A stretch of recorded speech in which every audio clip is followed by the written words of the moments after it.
मंत्री से मीटिंग के बाद एनएसए अजीत डोभाल ने क्या कहा, फिर आपको बताता हूं कि चीन यहां भारत में खड़ा होकर कैसे ट्रंप को ऐसी ऐसी बातें बोल रहा है कि ट्रंप को भी सुन के लगेगा कि क्या ही हो रहा है। लेकिन पहले अजीत डोभाल को सुनिए। And I'm very happy that since then, in the last about 9 months, there has been an upward trend. Borders have been quiet. There have been peace and tranquility. Our bilateral engagements have been more substantial. And we are most grateful to our leaders who, in Kazan, in October last, were able to set a new trend. I'm very hopeful that, like the last one, this 24th Special Representative level talks would be equally successful. Our Prime Minister will be visiting for the SCO summit shortly. Bharat और चीन को साथ देखकर America ऐसा अलबला गया कि Trump के मंत्री, ट्रंप के सलाहकार, ट्रंप के करीबी सब मिलकर धमकी पर धमकी देने में जुट गए। ट्रंप के ट्रेड सलाहकार पीटर नबारो ने भारत को रूस से तेल खरीदने और चीन के साथ रिश्ते सामान्य करने पर भी धमकी दे दी। पीट नबारो ने भारत को सीधे सीधे चेतावनी दी कि अगर भारत अमेरिका का रणनीतिक साझेदार बनकर रहना चाहता है तो उसे व्यवहार भी वैसा ही करना होगा। तुम सिखाओगे हमको कि भारत कैसा व्यवहार करेगा? नबारो ने कहा कि अगर भारत, रूस और चीन दोनों से रिश्ते मजबूत करता है अगर भारत, तो अमेरिका के लिए भारत को आधुनिक हथियार सौंपना जोखिम भरा हो सकता है। अब इनको याद आ रहा है कि भारत इनका स्ट्रेटेजिक पार्टनर है। टैरिफ लगाते वक्त ध्यान नहीं आया था? तब तो सोच रहे थे कि भाई हम जैसा बोलेंगे भारत कर देगा, भारत अपने हिसाब से चलता है।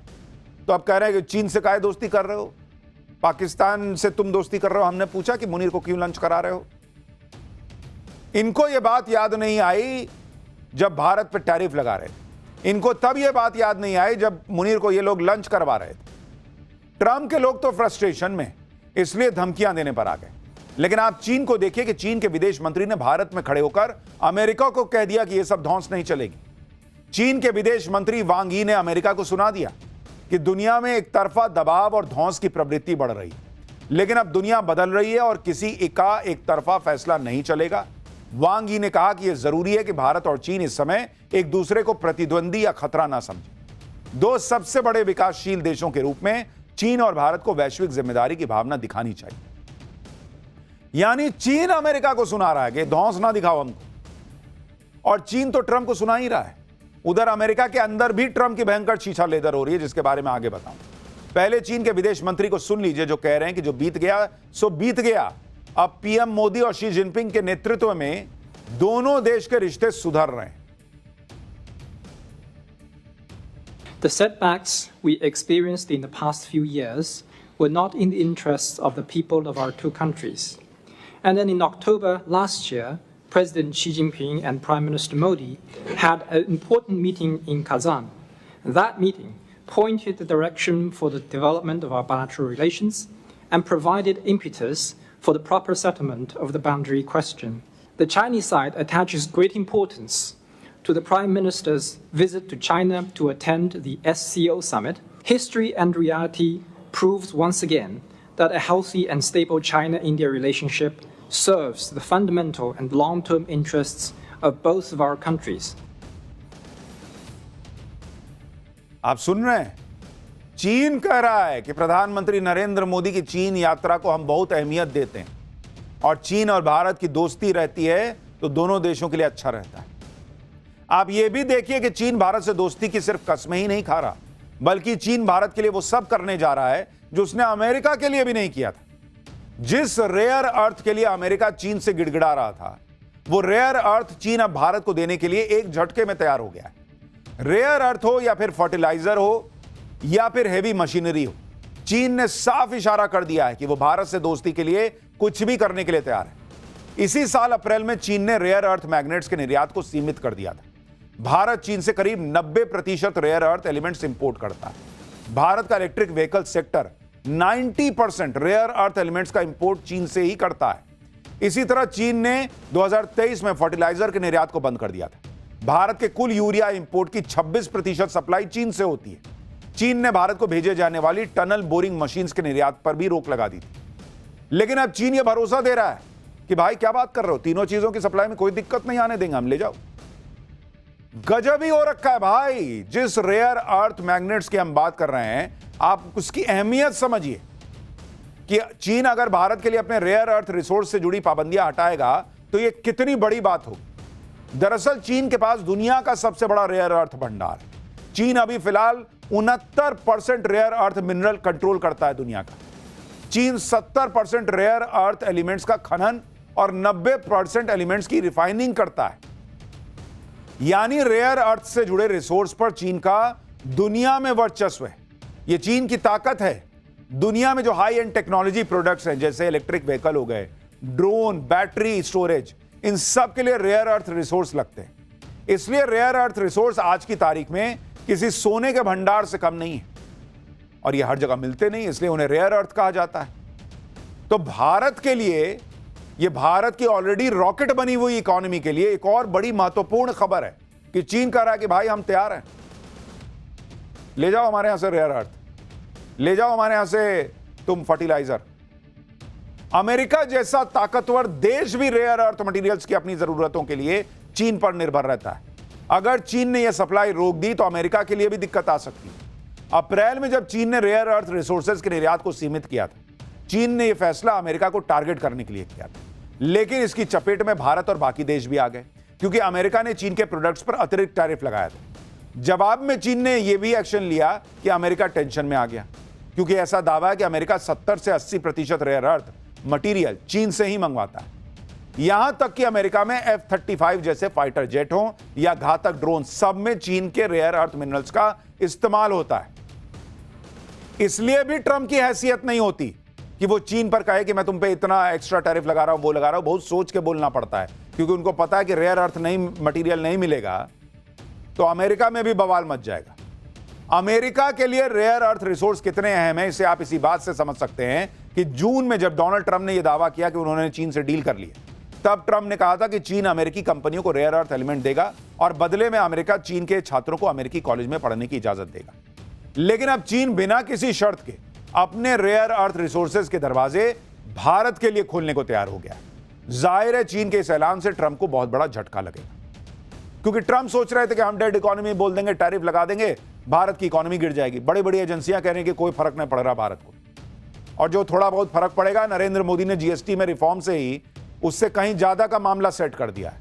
और अब अगर ये रेयर अर्थ मिलना शुरू हो गया, फर्टिलाइजर्स की सप्लाई बढ़ गई, तो भारत का कृषि क्षेत्र से लेकर भारत का बाकी इंफ्रास्ट्रक्चर और बाकी जो बिजनेस है वो भी इतना तेजी से बढ़ेगा कि ट्रंप के टैरिफ का कोई फर्क ही नहीं पड़ना बॉस। और दोस्ती के लिए एक कदम आगे बढ़ाते हुए अगर चीन भारत को रेयर अर्थ मैग्नेट्स की सप्लाई करेगा, वो एक तरफ भारत से दोस्ती निभाएगा और ट्रंप से दुश्मनी, क्योंकि अमेरिकी राष्ट्रपति ट्रंप ने भारत पर टैरिफ लगाया हुआ है। ट्रंप को लग रहा है कि इससे भारत की अर्थव्यवस्था पर असर पड़ेगा। दूसरी तरफ चीन अगर रेयर अर्थ एलिमेंट्स को लाकर भारत की मदद करेगा, देकर भारत की मदद करेगा, तो भारत की अर्थव्यवस्था को और ज्यादा रफ्तार मिलेगी।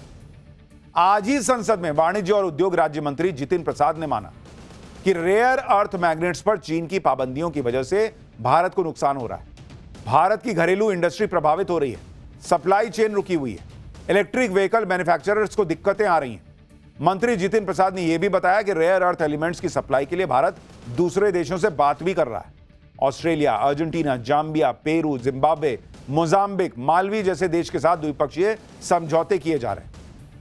यानी ऐसा नहीं है कि चीन ने रोक लगाई तो भारत हाथ पे हाथ धर के बैठ गया। भारत भी चीन का विकल्प तलाश रहा था, लेकिन चीन ने कहा कि भाई अपन दोनों दोस्त, मेरा माल तेरा माल, दोनों एक कप में कॉफी पिएंगे। मतलब ऐसा वाला हिसाब है, लेकिन ले जाओ वैसा वाला चीज अभी चल रही है। इतना ही नहीं, मोदी सरकार खुद भी रेयर अर्थ मटेरियल की खोज में लगी हुई। जैसे अरुणाचल प्रदेश में रेयर अर्थ एलिमेंट्स का बड़ा भंडार मिलने का दावा किया गया। जून में मिनिस्ट्री ऑफ माइंस ने अरुणाचल प्रदेश के पापुम पारे जिले में नियोडीमियम का भंडार मिलने का अनुमान जताया है। नियोडीमियम एक अहम रेयर अर्थ एलिमेंट है जिसका इस्तेमाल इलेक्ट्रिक वाहनों में किया जा सकता है। इसी तरह असम और मेघालय में भी रेयर अर्थ एलिमेंट से भरपूर मिट्टी मिली है। मध्य प्रदेश के सिंगरौली में भी रेयर अर्थ एलिमेंट्स के भंडार मिलने की उम्मीद है। स्वतंत्रता दिवस पर पीएम मोदी ने इसका जिक्र भी किया था। उन्होंने बताया था कि कैसे देश के 1200 से ज्यादा स्थानों पर क्रिटिकल मिनरल की खोज ऑलरेडी चल रही है। एक बार उसको भी सुनिए, फिर बताता हूं कि और क्या चीन ऐसा कर रहा है जो भारत के लिए बहुत बड़ी खुशखबरी है। आज पूरा विश्व क्रिटिकल मिनरल को लेकर के बहुत ही सतर्क हो गया है। उसके सामर्थ्य को लोग भली भांति समझने लगे हैं। कल तक जिस तरफ ज्यादा ध्यान नहीं था, वो आज सेंटर स्टेज पे है। हमारे लिए भी क्रिटिकल मिनरल्स में आत्मनिर्भरता बहुत अनिवार्य है। एनर्जी का सेक्टर हो, इंडस्ट्री का सेक्टर हो, रक्षा क्षेत्र हो, टेक्नोलॉजी के हर क्षेत्र हो, आज क्रिटिकल मिनरल्स की टेक्नोलॉजी के अंदर बहुत अहम भूमिका है। और इसलिए नेशनल क्रिटिकल मिशन हमने लॉन्च किया है। 1200 से अधिक स्थानों पर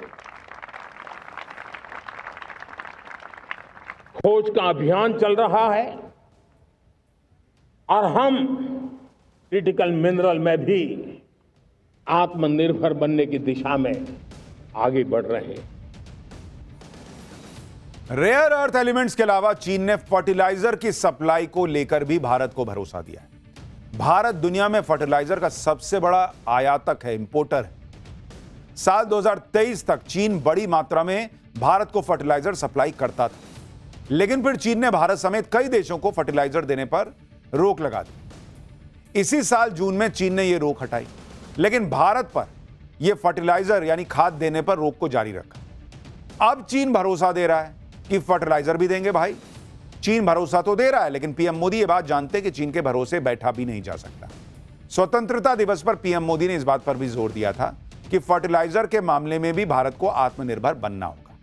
यानी नरेंद्र मोदी हर दिशा में प्रयास कर रहे हैं। जो सामान चीन से जरूरी है, जिसकी तात्कालिक जरूरत है, तुरंत मंगवा लो। साथ साथ दूसरे इंटरनेशनल मार्केट देखते रहो, जिससे किसी एक देश पर निर्भरता कम हो सके कि कल को वो कहे कि नहीं, हम नहीं देंगे। तो भैया उतने देर में अपना मामला सेट करो, अपना हिसाब रखो। तीसरी बात, खुद अपने देश में उत्पादन करना, आत्मनिर्भर बनना, जिससे जरूरी चीजों पर को लेकर दूसरों पर डिपेंडेंसी कम हो सके। भाई, भारत की ताकत तो दुनिया देख रही है कि चीन तक जो है वो दोस्ती करना चाहता है भारत से, और ये बराबरी की दोस्ती करना चाहता है। चाइना जैसा नहीं कि पाकिस्तान जैसा नहीं कि पैसा फेंका, तुम्हारा इतना माल खरीद लिया, ये सड़क हमको दे दो, ये हम ये बना देंगे, वो बना देंगे। चीन और भारत आपस में मिलकर बराबरी इसके साथ काम करने पर तैयार हो रहे हैं। पुतिन भी कहीं जाते हैं तो भारत से बात करके ही जाते हैं, लेकिन दूसरी तरफ ट्रंप की हालत आज देखिए क्या हो गई। भाई, पूरा दरबार लगाकर बैठे हैं, खुद को दुनिया का बादशाह समझ रहे हैं, लेकिन सुनने को कोई तैयार नहीं।